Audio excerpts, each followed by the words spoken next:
we'll have this discussion. Discussion? What discussion? This is a discussion. Combustion. Coming to you from Denver, Colorado, this is Discussion Combustion Podcast with your hosts, Kevin Batstone and Arthur Raw. Yeah, definitely I think podcasting, or at least video, recording what they're doing and having that as an extra channel on the station is going to be beneficial to them if they ever want to pursue that. They just don't have a big staff. Yeah. You know, they've got 3 people right now, and they're all less than 20 hours a week, and they're all students, and a couple of the guys have other jobs that they're doing. So, you know, unless they have like the heart that she did, for radio, they just kind of come in and, you know, they do what they got to do, but to get creative and think of new ideas and new revenue streams and stuff like that isn't always at the forefront of their minds. What's kind of the backbone of the content? Is it like a 6 to 9 a.m. talk show? Is it? So the station itself is pretty much all student content created. Okay. But everybody's volunteer from the content creation for the most part. My daughter was the station manager, and then she had 2 other guys that would help. One did sort of like the publicity. He ran social media. And then there was another guy that he kind of helped with just production. He wasn't on air.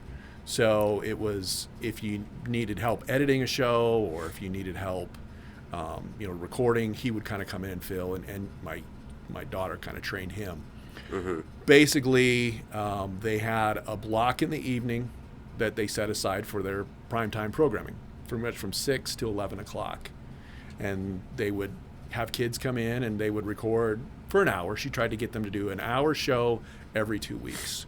Now, some kids were more ambitious and they wanted to come in and record every week, but she was like, you know what, I need people. You're volunteers. I don't want to ask too much of your time. Come in, record when you want, and I'll upload the show. And then she would air it multiple times. So nothing was done live. They did have the functionality to do live, but I just think in terms of making it clean, it was easier just to record it and then go through and clean it up in post-production. Because often they'd have, I messed up, hold on, let me back up, that kind of stuff. You know, a lot of these kids they wanted to do it because it was fun. Yeah. They weren't broadcast majors. I would venture to say that none of them are going to go into radio or TV or anything like that. They just thought it was fun. And she would tell them, you can do pretty much anything you want. They weren't over the air, so they were streaming, so they were allowed to use profanity and all that. I said, try to tell them to keep it at a minimum. No one wants to listen to keep it PG-13. Professional with your profanity. Right, exactly. If it's every have other a purpose word for it, right? Yeah, every other word is a F-bomb or an. It just muddies up the show. It takes Right. away from the professionalism. Right. It's like this is just turned into a sailor talk. Right, and she did have it playing in the school. Okay. And the last thing you want is, admin or, hey, it's parents' weekend. We got people coming in, and somebody drops an F-bomb. So you're like, okay, keep it to a minimum. Yeah. Let's not go for the shock value here. So, but she would let them do whatever they wanted. And some of the kids wanted to do music programs. Some of the kids wanted to do a podcast about whatever was their favorite subject matter they wanted to talk about. And it was she just was like, just give me an hour and we'll make it work. And it was really refreshing to kind of see them come in very timid about being on the air and I don't know how to do all this, to then their second show when they got a little more confidence, third show, fourth show, maybe they're inviting their friends, now they got a co-host with it, and really just kind of get that confidence to be able to speak in front of a microphone or be able to speak in front of a crowd. And that was kind of what I told her. I was like, look, these kids aren't going into broadcasting. They're not going to be, they're not going to be on air over at KOA or, Channel 9, but they're doing something that's giving them an outlet to either share their favorite music or to talk about a subject matter, a hobby of some kind that they really like. And even within that, they were kind of, they're making friendships. She would host she did a mid-year party, pizza party. They would all meet together, and they didn't see each other in the station because they were all recording at different times, but they would come together at this pizza party, and they'd be like, oh, yeah, I've heard your show. And they'd kind of have that camaraderie. And then she'd do an end of the year, and she'd do like a little awards thing where she'd be like, all right, the superlatives. Best new show went to this person, and, best sports show goes to this person, and best music. And she came up with an award for everybody and just kind of like kind of they had their own little club. That's cool, though. Yeah. That gives everybody like a chance to have an equal voice and do what they want to do, and then make it more serious than just, there's actually a consistent quality content coming out of it, which is kind of what we try to do here. It took us years to figure that out. But no, that's awesome. I like hearing that, younger kids that maybe aren't in broadcasting have an opportunity to go and create a program that people actually want to listen to and relate to. Yeah. And the thing that you would hear often, and again, I think this is the magic of college radio, is so many of these kids would come in and they would be like, I just didn't really have a friend group. I didn't really have an outlet. And this is my connection. They weren't athletes. Yeah. Maybe they were introverted. She has a lot of the kids that did shows, my daughter included, they're introverts. They're not the most social people, but they would come in and they would sit down with her. She'd kind of walk them through how to do a show, whether it was a music show or a podcast of some kind. And, they kind of made a little friend group kind of thing. And that's important. And even if they just do like a show or two about something that they're passionate about, to be able to have, a platform to voice your opinion and then to be heard, right? Yeah, right. Like that act alone, even if you just do it a couple times about some serious things that you have strong emotions about, that's like important, and it helps like release like that inner dialogue, because you got to put it out there. And then who knows what can come of that? Like the friendships are coming of it.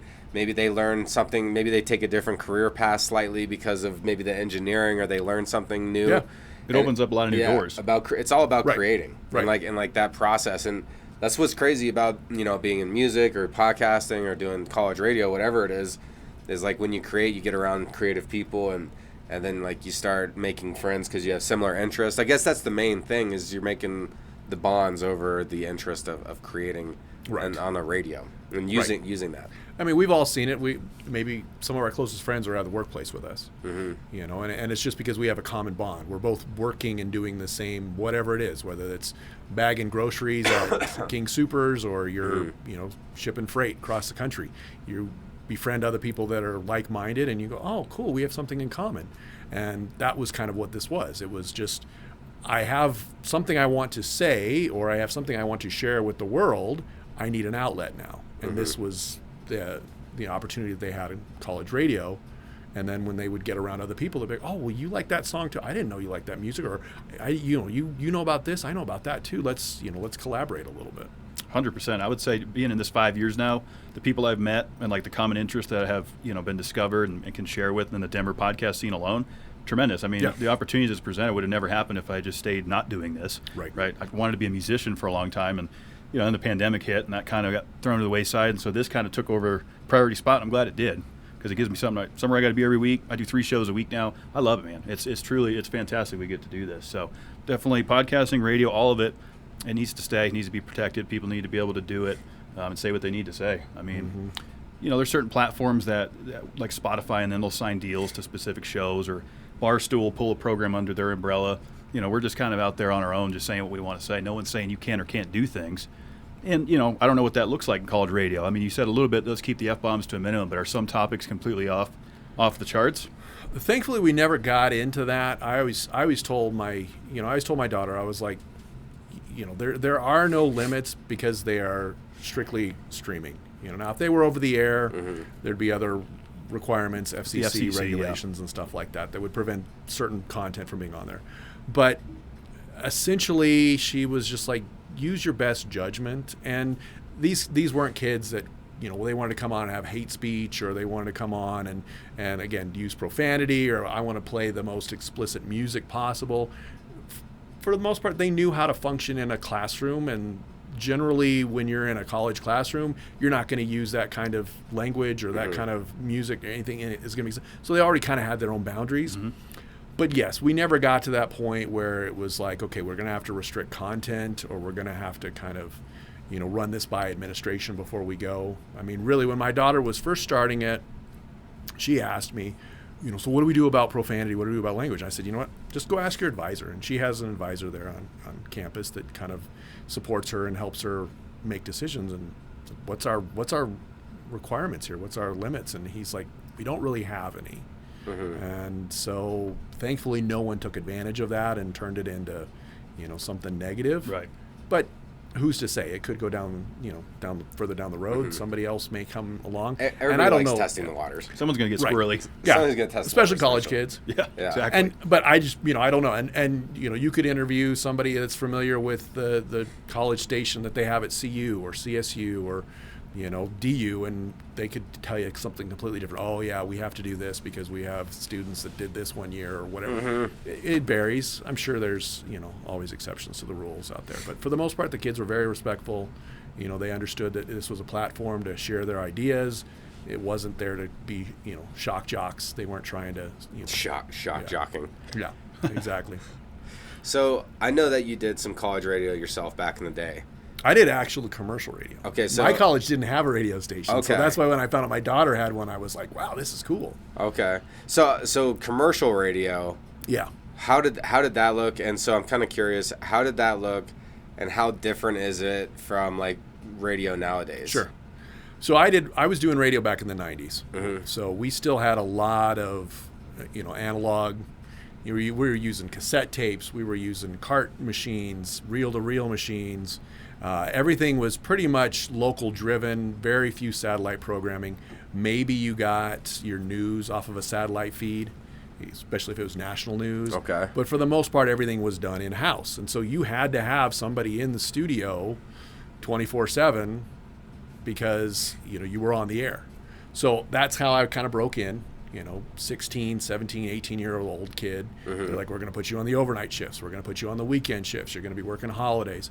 So that's where I was able to get my foot in the door, is simply because they were like, we need somebody that can work Christmas, and, the senior veteran people don't want to do that. So that's how I ended up getting in. And I did music radio.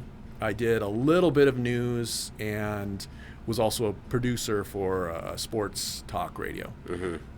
And some traffic. But again, it was simply the opportunity to get in because they needed somebody in the building 24/7. Yeah. Nowadays, I think there's a lot more that's satellite driven, a lot more that's streaming.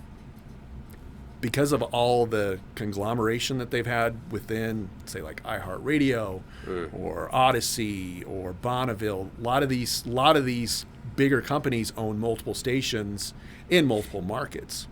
So they might program only local from, say, 6 to 6 when people are in their cars or when they're at their peak listenership.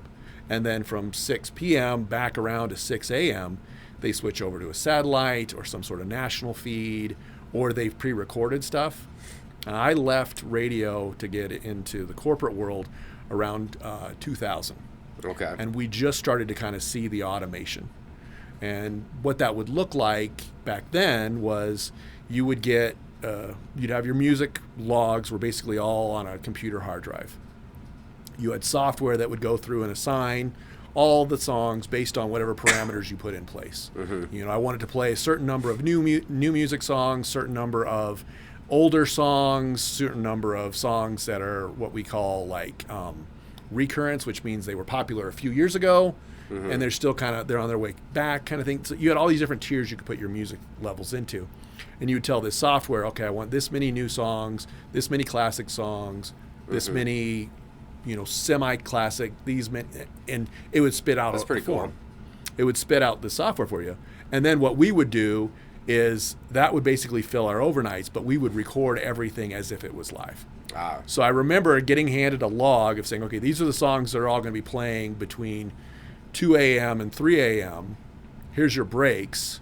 And I would, while I was, while somebody else was on the air, I'd be sitting in the production studio and I would just record, okay, and that was, whoever and I'd kind of give like a rough time as to when it was going to air, and I would just fill in so it sounded like I was in studio. Like it was live. Even though I was fast asleep.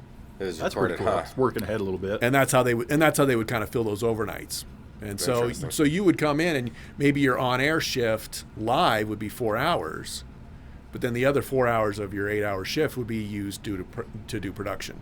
And you'd either be filling in time spots, for the overnight hours when no one was in the studio, or you'd be recording commercials or promos or liners and some of the other stuff that they would have you do. But yeah, half your day was being on air, the other half was doing production work, and some of it was to cover for weekends and evenings when they didn't have anybody in studio, so they didn't have to pay somebody to be there. That makes sense. Did anything ever malfunction in the night hours when no one was there? Oh, yeah. 'Cause, I mean, It was still very, very new technology back then. I was at a station out in California, and the software went down on the weekend, and we were completely dead air. Yeah. And I was a good hour from the station, and this is pager time, so we're going back in time a little bit here. I had a pager that I had to carry with me because I was on call on the weekend, and the pager would go off. The station was off air, and sure enough, I'd turn on it, dead silent. I'd have to drive down to the station. So was it off air for that whole hour? Oh yeah, just that whole hour? just radio silence. just radio silence, just Wow. dead air. I have to go down there, and I'd have to reboot the computer, and then it would catch itself back up. Did you like and keep the station tuned the whole drive, just to see? see if it would come back Yeah, on. see if it would come back on, then I could turn around and go back. Yeah, but yeah, usually it didn't. You'd go down there, you'd have to just basically restart the computer, and it would log itself back in, and then it'd be good. But that happened frequently. Wow. And of course, would drive my wife crazy because she'd be like, "It's Saturday and you got to go down there and I'm like, "Yeah, I got to reset it." Got to reboot the station. So now it's a lot more reliable. The In fact, listeners were relying on you. They were. Was there like a stream of complaints? What Well- was the backlash for having a radio go silent for so long? I mean, listeners will just tune over to something else. Yeah. So they don't care. They would just, okay, well, I'm just going on to the next station. It would be your boss Yeah. that would be the ones that would give you the memo on Monday being like, hey, why were we off the air for 4 hours? Who was, who wasn't paying 4 attention? hours? That seems like a long It time. could happen. Yeah.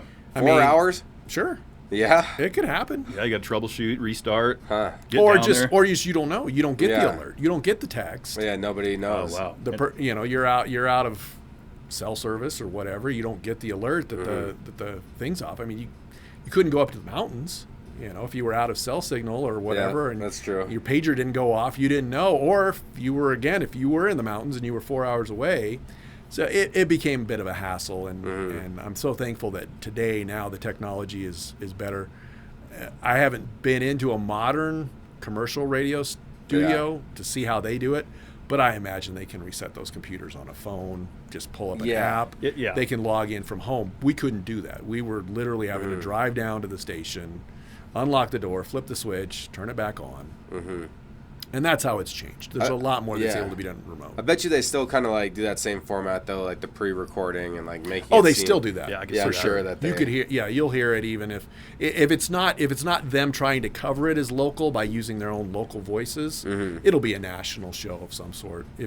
Especially if it's like, say, sports talk radio. They've got guys that are doing sports talk radio that are based in L.A. or Nashville or New York, and they just flip the switch and they handle all the sports talk overnight, and then they just keep it local for For the daytime hours. Yeah, for the daytime, for people who want to Yeah. talk about Broncos, Nuggets, Avs. That makes sense. Whatnot. And that's why they have those syndicated programs that they can tap into. Right. Yeah. And you could do that back then as well if you wanted to set a satellite to go and pick up the feed, but sometimes you had to pay for that. And if you had a cheap ownership and they were like, no, we want to keep it local, they would buy the software that would simulate it being local and just have people voice to make it sound like it was being done through the night. That's interesting. I bet KOA does that, because I was just thinking, we were on KOA about a year and a half ago. Got to see their studio, which was pretty cool. That I think was it's fun. one of their newer studios. That was kind of But we didn't really bucket get to see the nuts and bolts of how it worked. We were just on mic, just like we are here. But the producers over there were really cool. I know KOA's been around a long time. People still listen to them. I mean, we were out and about, and people were like, yeah, we just listened to your interview. And KOA still does pretty well, from what I understand. Well, the biggest thing with radio that they've tried to sort of steer everyone towards is it's local. Because you're going to steal, a lot of music stations have gotten absorbed by people that want to listen to Spotify, Pandora, Apple Music, pick your poison. They get their music from there, and it's on demand. They can dial up the song they want, they can dial up the artist they want, and they just go. And so radio's answer to that is we have to be local. Where are you going to go if you want to talk Avs? Where are you going to go if you want to talk Nuggets, Broncos? Where are you going to go if you want to find out about the weather? If there's an emergency alert, you're going to go to your radio because you may not get that notification on your phone. And so radio stations have kind of had to evolve into trying to focus more on the community that they serve and provide that local angle.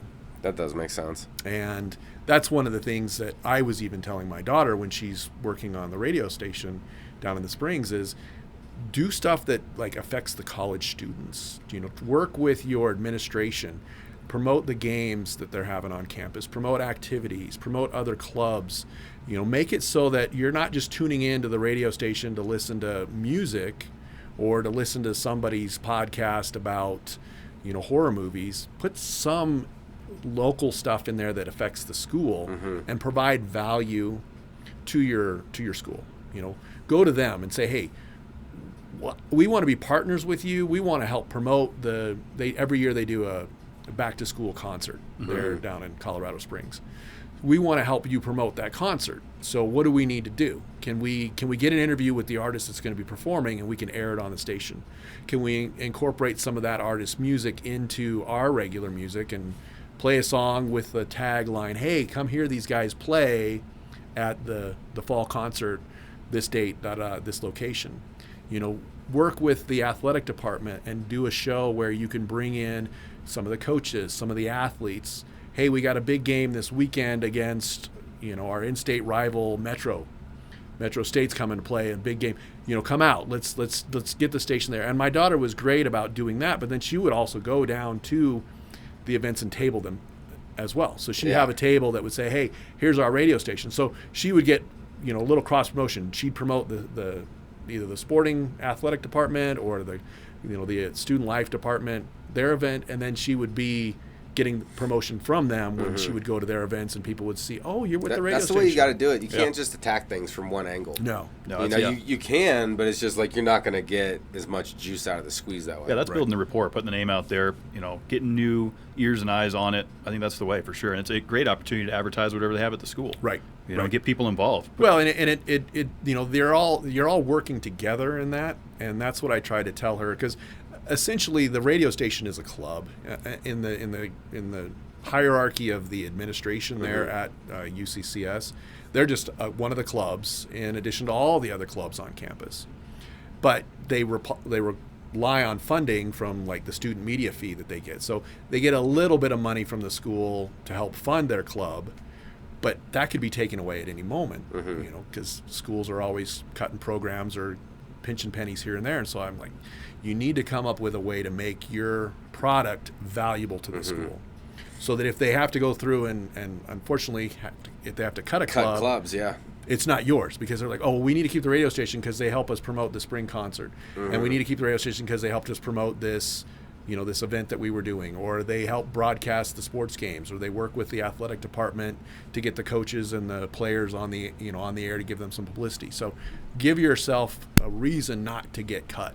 Give yourself a reason to be an asset alongside the administration, so that while you are a club, they see you as more than just, hey, we're not just the chess club, or we're not just the there's a value asset that you're bringing. Right. It's not just like a money suck, basically. Right.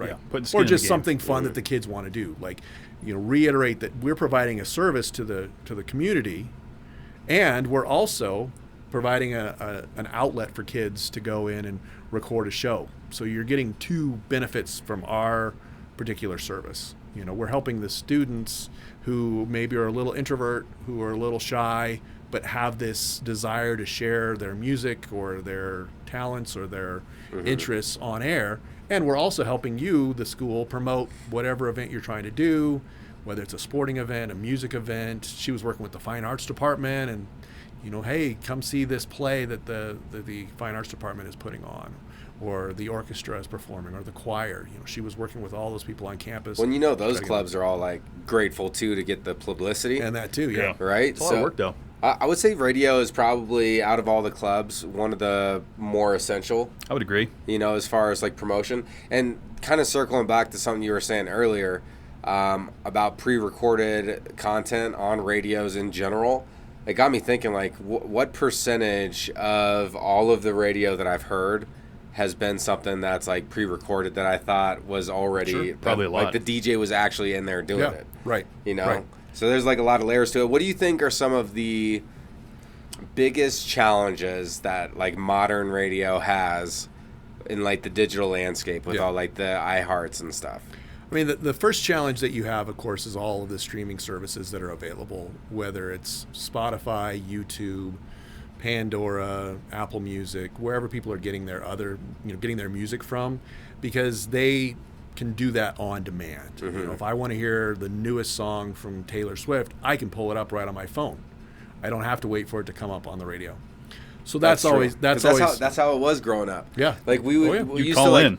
yeah, and then you'd like make the your own mixtape Yep. from the radio, and you Yep. would like hope that you'd start your recording On as time. the song was started, Yeah. and then you like come up with your own mixtape. That was the and it's 90s. recorded all, yeah. Yep. And you'd That hope, was- that, that you'd was hope the fun. DJ wouldn't talk over the top of it Yeah. and screw it up for you. Yeah, it's, But, yeah, it's funny so- how things have changed like that. So Like that- people used to look forward to doing stuff like that. Oh yeah. So that's the struggle that I think they have, is just the fact that people Mm. can get their music, their sports talk, their podcast, their news on demand. And those were all features that were available only through radio and TV. So the biggest challenge that I think radio has is that they've got to keep it local, to the sense that people are going to tune in because they know that they're not going to be able to get that from a streaming service. They want to have that local feel. So there's been a lot of drive towards making radio more local and serving their communities. Now, it was interesting. We were at a college radio conference at the first part of March, excuse me, in New York City. So all of these, Okay, that sounds like fun. yeah, it was a blast, Yeah. and learned so much, and got to see other schools.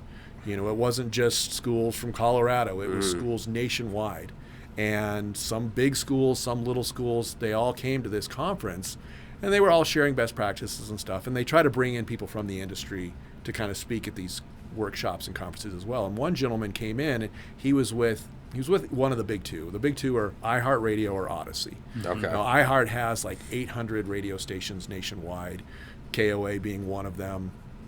Odyssey, I think, is second, and they've got maybe 250, 300. So, don't hold me to these numbers. Yeah. This is just... And it could have changed, Yeah. yeah.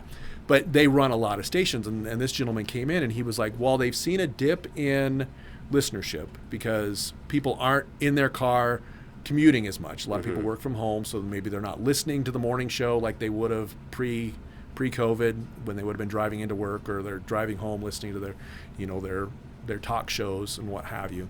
They have seen a decrease, but it hasn't been as significant within the minority communities. They said that radio is still very big within the Latin community and the African American community. And so if you're somebody that's in that industry, you really have an opportunity to kind of tailor towards that group. Interesting. And even to some degree, it hasn't dropped off as much as like television. Like television's seen a significant drop in their Oh yeah, with all in the their streaming viewership. apps. They're and going down everything. by the day. They Yeah. are. Television is really struggling, but radio has kind of held its own, and they've been okay. And like I said, within the minority communities, it's still going relatively strong.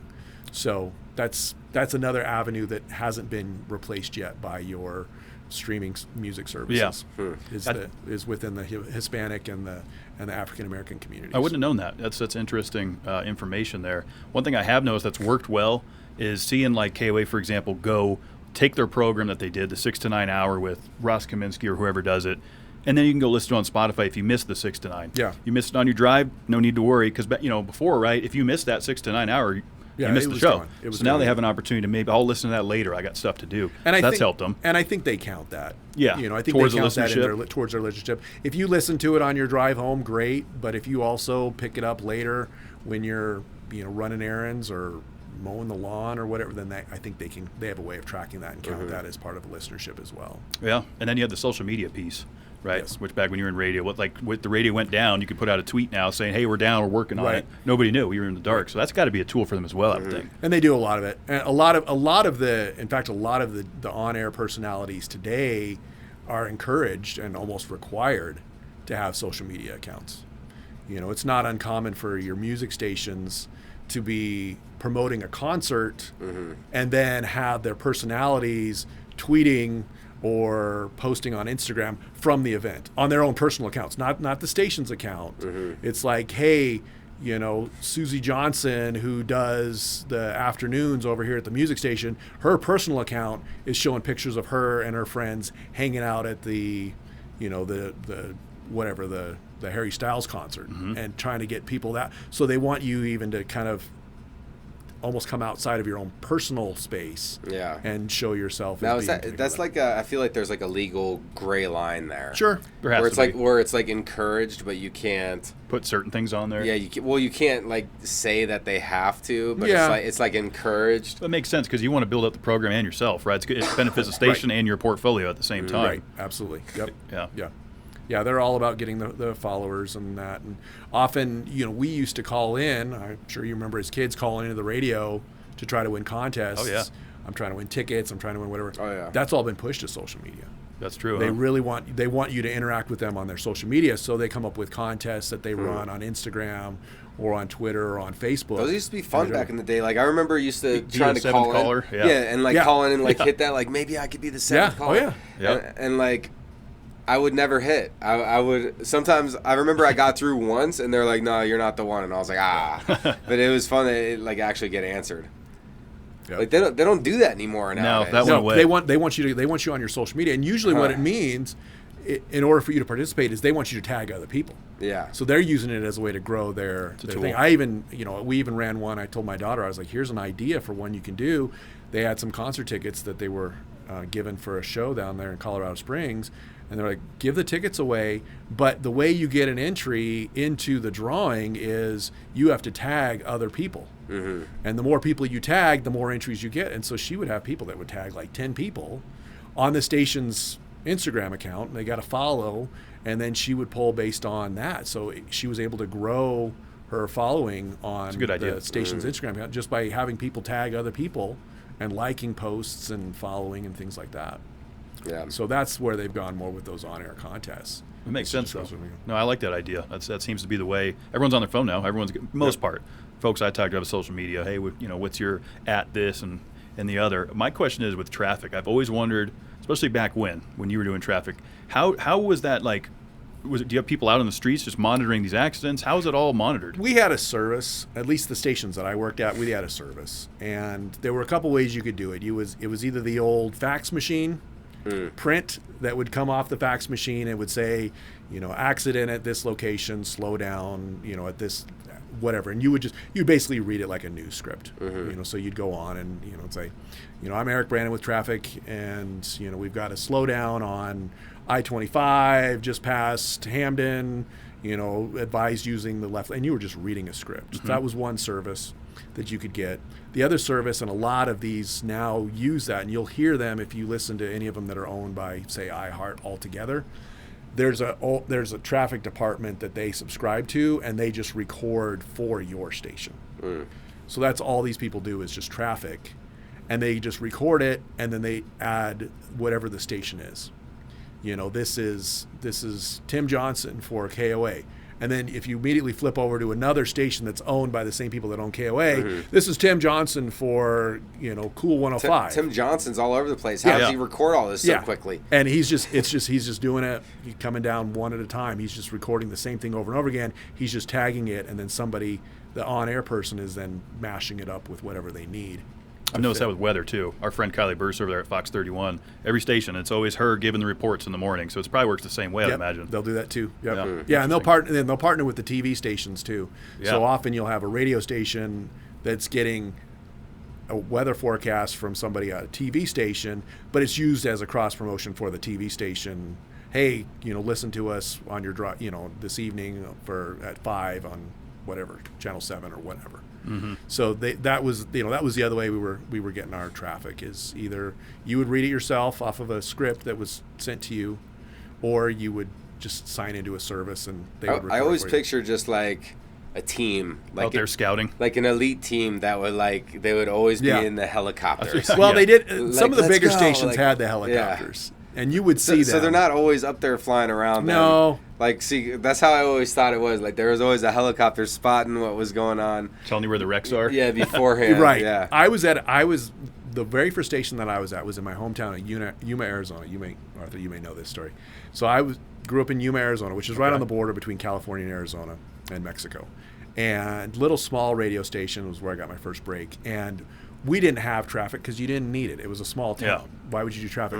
But one of the bits that our morning show would do was they had this guy. His name was Nigel Propwash, and he would do prop wash. Okay, that's a cool name. Yeah, it's I believe it's an aerospace term of some sort. But he would come on, and it was one of the on-air guys, and he had an Australian accent, and he would come on, and they had a sound effect of a helicopter, and he would just have these random takes about flying over the desert in Arizona, spotting rattlesnakes and coyotes running around, and that was his traffic report. But And people probably believe.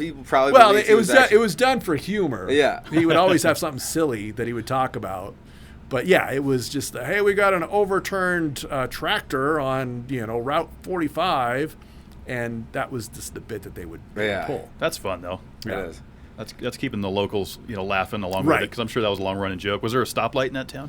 Oh yeah, we had enough. I was trying to see how small it was. No, we 50,000 people. Okay. So not tiny. Yeah, but not huge. But not huge. Enough to have a radio station. Not that you would need a traffic reporter. Yeah, that makes sense. I bet you people actually believed what this guy was seeing out of the helicopter, because early on when we were doing DCPC promotion stuff, we made these little commercials where it put a DCPC logo on an airplane, and then also a helicopter, and it looked really good. Good. And people were asking us, they're like, "No way, you guys got your name on a Boeing 737." Yeah, and we're all we were just kind of owning it a little bit. Oh sure, we were just kind of oh yeah, we weren't confirming nor denying, that it was true. And then there's in the elevator. Sorry, not the elevator, but the helicopter. You can see these two people sitting in it, and one of them kind of looks like a profile of Kev. It's funny. Yeah, so they're like, is Kev actually in that helicopter? It looks like we were on super official podcast business, hopping in helicopters and stuff. That's funny. Well, that was during the marketing, trying to grow our viewership portion. When we went to YouTube, that was a tough jump. That's a tough market to go from audio only to YouTube, and we launched video only on March of 2020. So COVID, it was just about to hit the world. We got 2 episodes in, then we had to shut the whole thing down. After spending all this money on the equipment and getting all YouTube set up, it's here's a new challenge for you. Yeah. So jumping over to YouTube, we're how are we going to grow this market over here? Just because you have a great content doesn't mean people are going to find it. And I think that's still to this day something I am constantly trying to research and understand how to, because it's a saturated market. There's so many YouTube channels. These big businesses that do it, they have the money to hire these advertising companies and can put these embedded videos everywhere to draw viewership and stuff. But it's tough to start a channel now and really get it to take off. Right. Yeah, I think, and Arthur and I had talked about this off air. We were looking into that for the college radio station, because there were quite a few schools at this conference that we went to that they were also doing, they were doing YouTube shorts, they were doing full content talk shows on their own YouTube channel, and they were using it as a revenue source. Now, the station down in Colorado Springs is strictly audio only. It's a small little conference room with an array of 4 microphones, and they just record everything onto a computer hard drive, edit it in the software, and upload it to the cloud service that they use to do the streaming. But there's an opportunity, because other schools are using it, to have some of this be done on video. And especially if it's sports related, you can show clips. If it's related to concert, you can show clips of concerts and things like that. So there's a whole nother avenue that people who are traditionally doing radio can pivot and incorporate some of this video, because there is such a demand for shorts on social media or long form stuff on YouTube, Spotify, things like that. So it's another area that people can add to their portfolio, even if all they're doing and all they're accustomed to is radio. Yeah, it's definitely a tool and a resource for sure. The shorts, when people are scrolling, you got the TikToks and the 60-second hits. Those seem to do really, really well. Yeah. Just with me playing around with it and trying different things. These long form, this will be over an hour program on YouTube. You start to see a drop off when we look at the analytics, and then we can track it to the age demographic. It seems like over 35, they'll hang on a lot longer. Yes. So it's you got to analyze all this data and go, what makes sense. Yeah. So how to crack the code. YouTube algorithm, and then it's always changing. Yeah, that constantly changes the algorithm. So it's an interesting. I don't know. I saw this one video once where the creator, he was talking about his success and like what they were doing wrong for so many years is they would find a successful YouTuber, find like, oh, I like that, I like their form, and then they would kind of just mimic that form, right? And then they wouldn't see the same success. They're essentially doing the same thing somebody else has already done.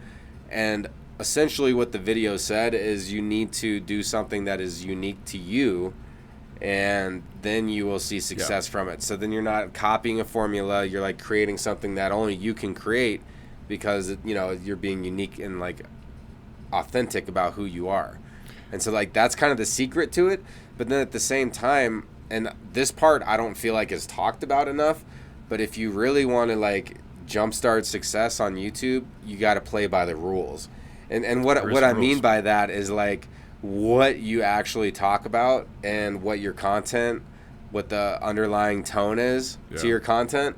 And I feel like to a certain extent, if you are super transparent and honest about everything, then you know you're not beating to the same drum and to like the same message that might get more promoted. Like I'm trying to say that in a roundabout way. Right. You know, to where it's not super specific, but hopefully you could pick up what I'm putting down there. It goes back to the micromanaging content question like I had earlier about the school. Yeah. YouTube kind of does that a little bit. Yep. I mean, I think, I don't want to say every platform, but to some degree, there is some censoring happening. And I think that's also concerning too, though. If you know, the internet, we want to keep it as free as we can. Obviously, know with the TikTok ban coming, that's a whole nother discussion. But, you know, when it comes to content creation, when you start capping that, I think that's where it gets a little dicey. It absolutely does. It absolutely does, because you end up limiting the voices in the room, right? So if you don't have the narrative that we want you to have, then we're going to deplatform you. We're going to limit who can hear, see what you have to share. And that is very troubling. You know, the refreshing part is we haven't seen that in college radio. That's good. That I'm aware of. Just kind of interacting with some of the other schools that were at this conference, talking to some of the advisors, the staff members that work with the students, they don't seem to be too restrictive on what they do. When they say student content, student run content, they mean student run content. A lot of these advisors, even though they work for the university, are really just there to make sure that the kids don't get too out of control. Now, do they have limits? Sure. We all do. You know, and there's going to be campus policy that's going to prevent this, that, and the other thing. But for the most part, I got the impression that a lot of these colleges kind of let kids go on and kind of talk about what they want to talk about, you know, and if it's offensive to some, then it's done in a learning environment, in that we're going to, you know, okay, let's talk about why that's offensive. Let's have that discussion. What was like one of the more impactful conversations that you feel like you saw or like heard on college radio? Sure. So at this conference, you had really big schools with staff of, 20, 30, 40, 50 kids. Again, my daughter's school was three students and a staff advisor, and I was assisting as sort of just a parent volunteer. Yeah. So I was just helping her based on my experience that I had from radio. But some of these larger schools, their advisor was like, you know what? I'm going to let you guys vote on how you want to do it. We'll hold a staff meeting to talk about what it is that we need to work on either today or this week or whatever programming.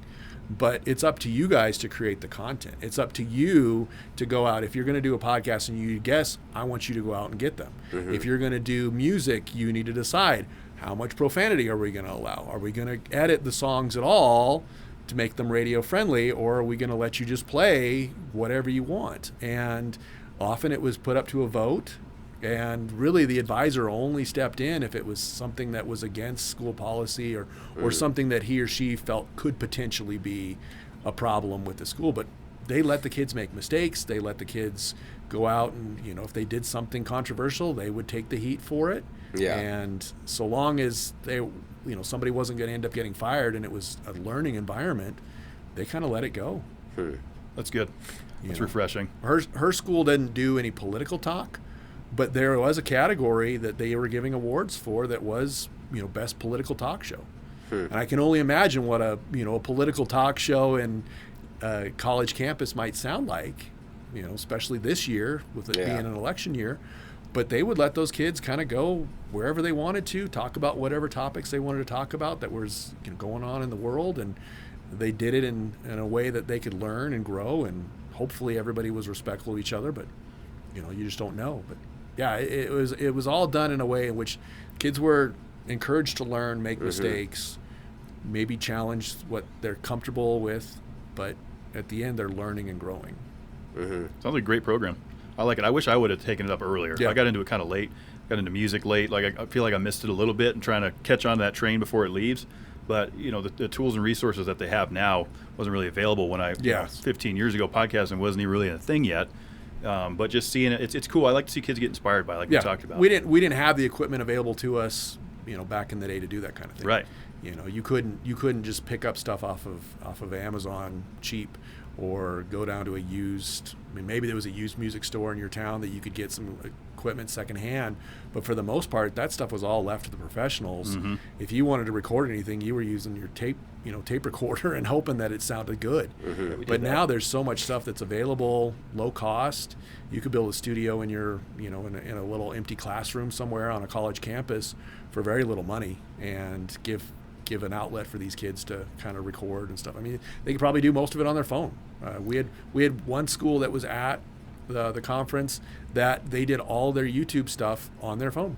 They were just like, we just send the kids out. We're like, film something on your phone, bring it back. Maybe they do a little bit of cleanup, but for the most part, everything is captured on their phones.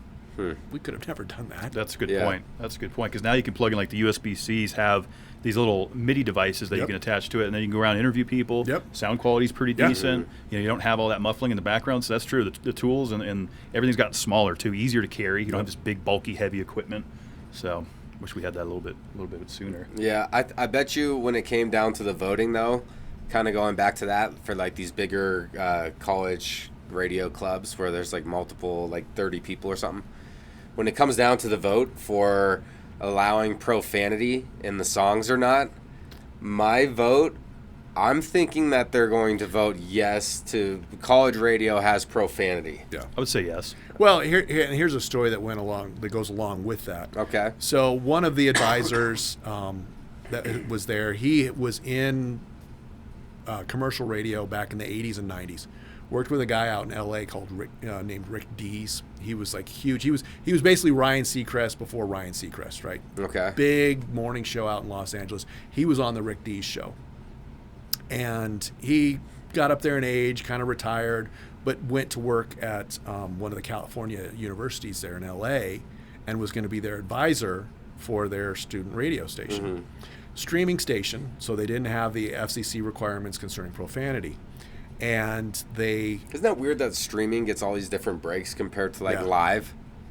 Well, I think I guess it's a choice to listen to it or not. Yeah, the assumption is that it's your choice to tune in on a streaming platform, so in advance there could be profanity. Yeah, if you're just switching around the dial on your car radio when you're driving up and down I-25, you got kids in the car. You might have kids in the car. Grandma might be in the car. You might hear something. Yeah, it makes sense. That makes sense. That's why, like any of our friends that have kids, if we call them and they pick up in the car, they're all like, "Hey, I'm on speakerphone. Yeah, that's just what you do. I'm Keep on the tone down. speakerphone with my kids in the car right now. How you doing today?"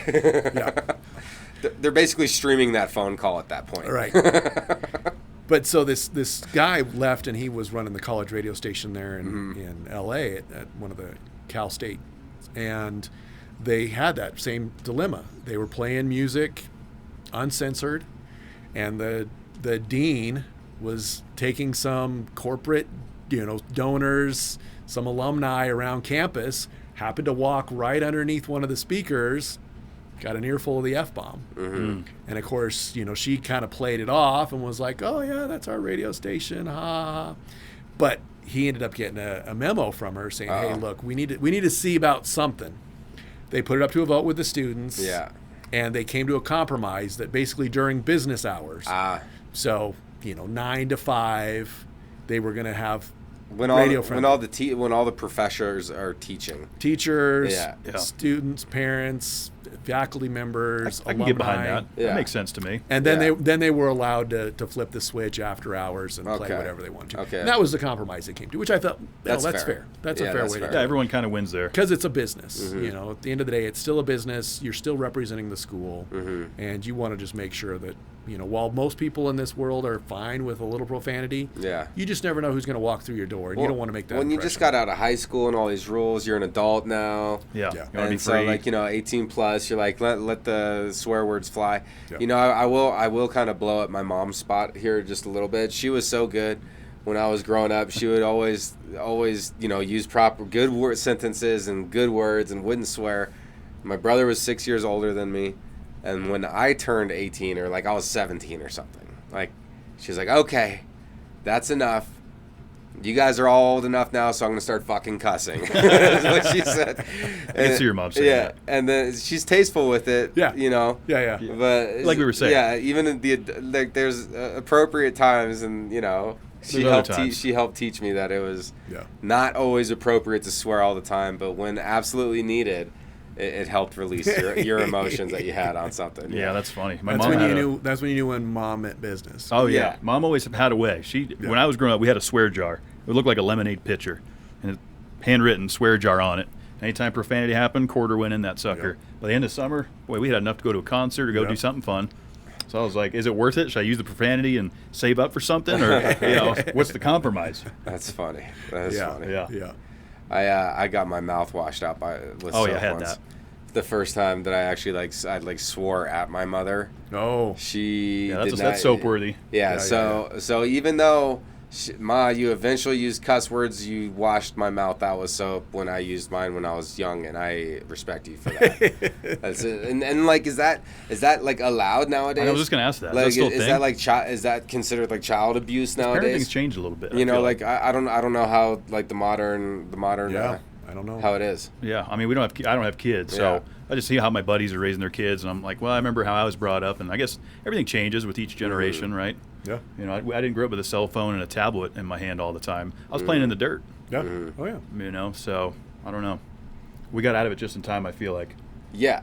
Facebook would have been no good for me in high school. I would have the temptations of it and the cyberbullying, all that shit. It's no good. Well, yeah, and we've talked to people about that too, about how much it's like affecting students. Like, hey, I saw that this whole group got invited to a party, And they got left out. and they'd never got an invite, but then Yep. they found out through Facebook. social media. They saw it, and then they're feeling left out because of that. So, yeah, It's a blessing and a curse. Yeah, I feel like I don't know. I don't know. social media. I agree with a light, physical discipline. I think that's okay. Not full on like abuse, but like. With kids. I don't know. This is one of those subjects you start talking about striking children. Yeah. Like This is where YouTube says, "Hey, we're pulling it." Right. they're gonna hear that striking children line in there. Yep. we're Don't about do to it, YouTube. We're Yeah. not pros in anything. Yeah. Well, this is an That seems to opinion-based. be how we. This is As opinion-based long as we say that, program. YouTube seems to let us alone. This program was about college radio. How'd they evolve into that? Yeah, welcome to Discussion Combustion. You don't know which Exactly. way this thing's going Right. to go. Exactly. That's what makes it fun, though. I No, think. 100%. Yeah. Yeah, Yeah. and it's just it's that environment, because we're talking about radio as something that is so fundamental to the development of this country. Like in the earliest ages, like this is how stuff like information was passed. Like everyone would be listening to the baseball game on the radio. Yes. Like everyone would be tuned around the radio. Yes. Like, Oh, yeah. Like hanging out until the TVs came, and then everyone was hanging around the TVs. So it's like it's still here, and then it's in different forms now as well. And it's just like same with parenting. Like there's these solid like foundation ways of parenting that really worked, build these great generations. Like we can't completely let go of some of these foundations, even though there's different forms of it now. So that's like a whole that's a whole conversation within itself, though. Comparing radio to parenting, Yeah. There's gotta be some maybe that's a similarities. bit Yeah. of a stretch. Maybe A little bit. maybe it's a bit of a stretch there. But one classic question that we kind of got away from asking as often. Hey, I guess we have, huh? Yeah, but I feel like you're worthy of this classic question, discussion combustion Okay. question. And the question is that let's say that the whole world hears this tomorrow. Okay. And you're offering one piece of advice to humanity so that everybody can be better tomorrow. what would that one piece of advice be? So I would say everybody has like a story to tell. It's just how do they get that story out?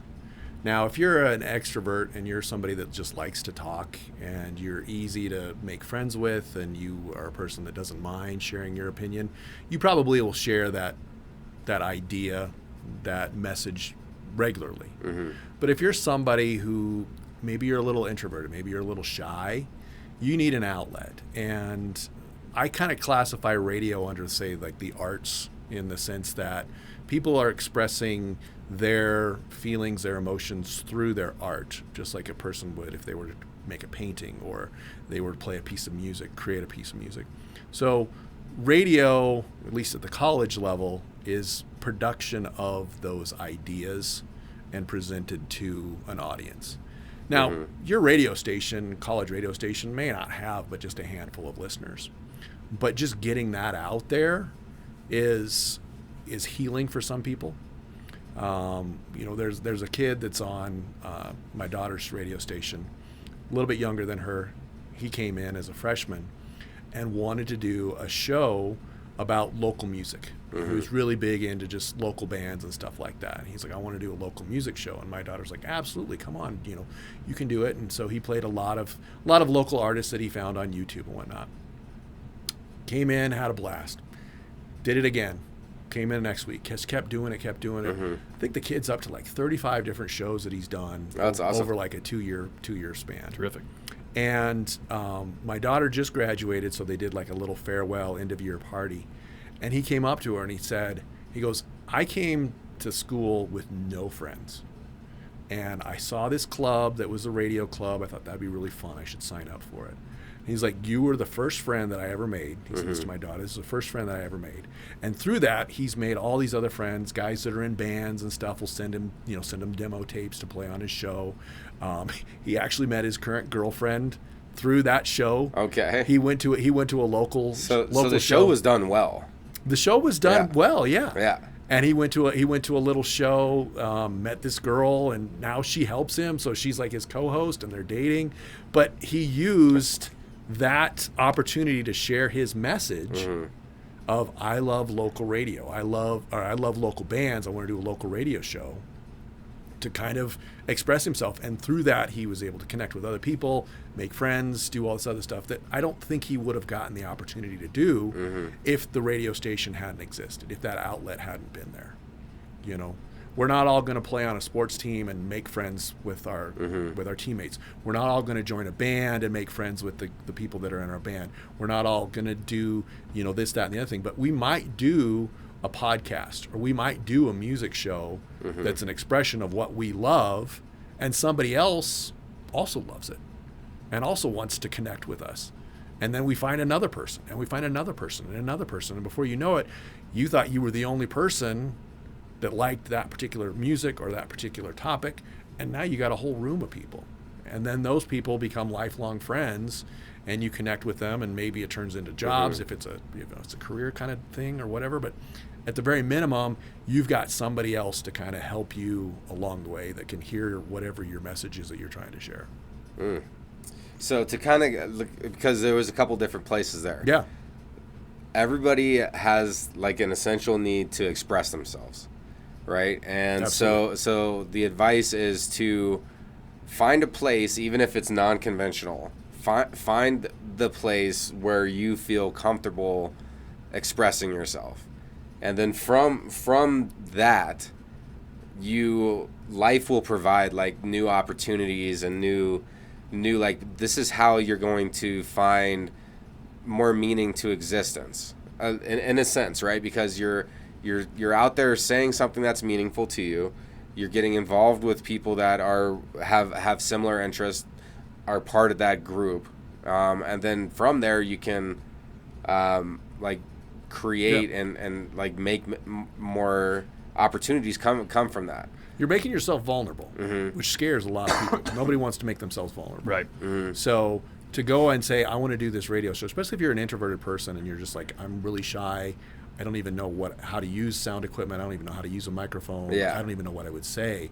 But getting that first show under your belt and kind of getting it out there. And then if you get positive reinforcements, which, I'm sure my daughter was great at, she would always just, hey, that was great, even if it wasn't, just to get people encouraged to come back and do it again and again. But getting that encouragement of, I can do this, I can get that confidence.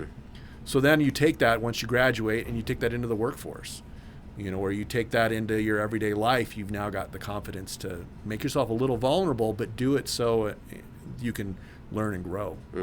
And so, yeah, not all of us want to take that risk, but for some kids, that's the outlet that they need, is just to be able to get in front of a microphone and just share whatever it is that they've got.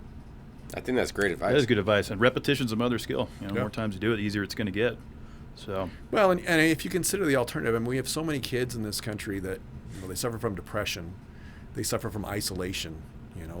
They are on their phone too much, and unfortunately, we see it, and I'm sure younger generations see what they see on the internet, and they take that as truth. Yeah. There's so many lies out there. There's so much to your AI. point.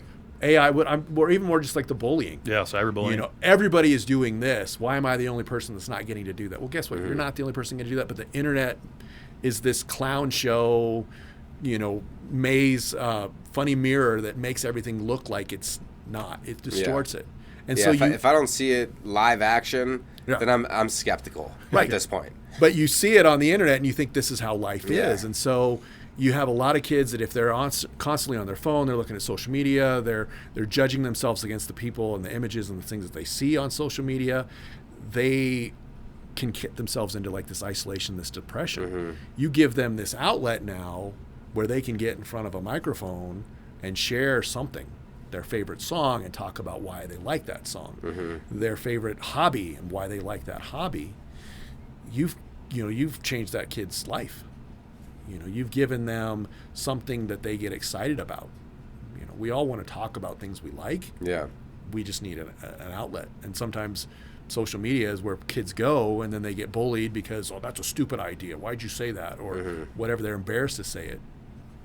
College radio, for the most part, is relatively safe. Yeah. There's no likes button on a or comment section where people are being haters. Yeah. For the most part, you can you listen to it and you either agree or don't. And your like button is basically you turn it off. But here's the thing. You can't see your audience when you're doing radio, so you don't know. I always tell them, I'm like, assume that there's hundreds of people listening. Yeah, just do your best.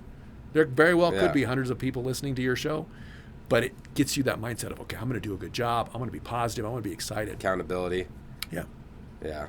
No, I think that is great. That's all great advice. And it's interesting too, because it scratches this human need to be acknowledged and like heard and get involved with radio. I think that's awesome. Like a nice nod to like having that release. Right. And if you've got a child that's high school, college age, and they don't have that outlet, go to your administration and say, hey, can we start a club? Can we start a group on campus that meets and records podcasts, or just does, even if the recordings just sit on a laptop somewhere and never actually even get played, if they have that outlet to at least do it, you feel like it's freeing. It's like when people say, let me just vent for a minute. Yeah. They don't even really need your feedback. They just want to vent. Just gotta say they just want to talk. Yeah. This is that same kind of mindset. Just get a kid in front of a microphone, let them talk about whatever they want to talk about. Now, where can people get in touch with you? Let's say people want to pick your brain after this. Sure. So I can definitely send you some contact information. I don't have anything formal aside from just my personal email. I was so inspired by that conference and just my time working with the radio station down in Colorado Springs at UCCS that I'm thinking about kind of starting I don't know if you want to call it a consulting, but just somewhere that a student, high school, college, an administrator at one of those, high school or college wants to get involved, be happy to give them my 2 cents on how to do it. For sure. So I can, you can put that in the show notes if you want to put my email or some other information later. Yeah. But yeah, I would love for people to reach out to me because after seeing what it's done for my daughter and seeing what it's done for other kids that are of like mind as her, I'm I'm sold on it. I'm like, we need to have more college radio. We need to have high schools that do it, even if it's just in, the AV lab after school. I don't even know if they still have AV labs, but they did in my day. Yeah. Good stuff. Well, thanks for coming on. Yeah, sharing some absolutely. stories, man. Appreciate you guys. Kind of dove into the radio world stuff I didn't know a lot about. I do have one more question before we get out of here. Go ahead. So, every Wednesday I look at the calendar. I go, okay, who's on this week? Do a little prep work, this and that. I don't even know how you guys met. He's like, oh, yeah, we got this cool guy. Don't worry about it. So how did you and Ari even meet? I like to keep the mystery alive. I know, which is good. I appreciate they said I was a cool guy. I appreciate that. Yeah. No, we worked together in the Denver office. Oh, terrific. Yeah, he was actually one of my bosses for a little bit. Okay. My manager, and you were a good leader, actually. I appreciate you were that. a respectful leader that I was like, okay, I respect this guy's opinion. And so that's how he came. And you believe in me at some of my lower points. And so you earned my respect eternally for that. And I know I've said that to you, but now it's on wax. Now I'm saying it so the whole world knows. Wow. I believe in that you are a good, genuine human being. I appreciate that. Yeah, and that's why we had to get you on. That's why we had to get you on here, man. I'm happy to come on anytime. Yeah. That's terrific. We don't have to talk radio. We can talk something else. Yeah, I was going to say, next time we can get into some other wild things, maybe sports or whatever. Exactly. Love it. Exactly. Yep. Good deal. Well, we'll see everyone tomorrow. Happy Friday's coming your way. Thanks for all the support. We love it. Mash that subscribe button. Get in touch with Erik down below. Be good to yourselves. You deserve it. Yeah, we'll cut it right in there. Thanks, guys. Hour.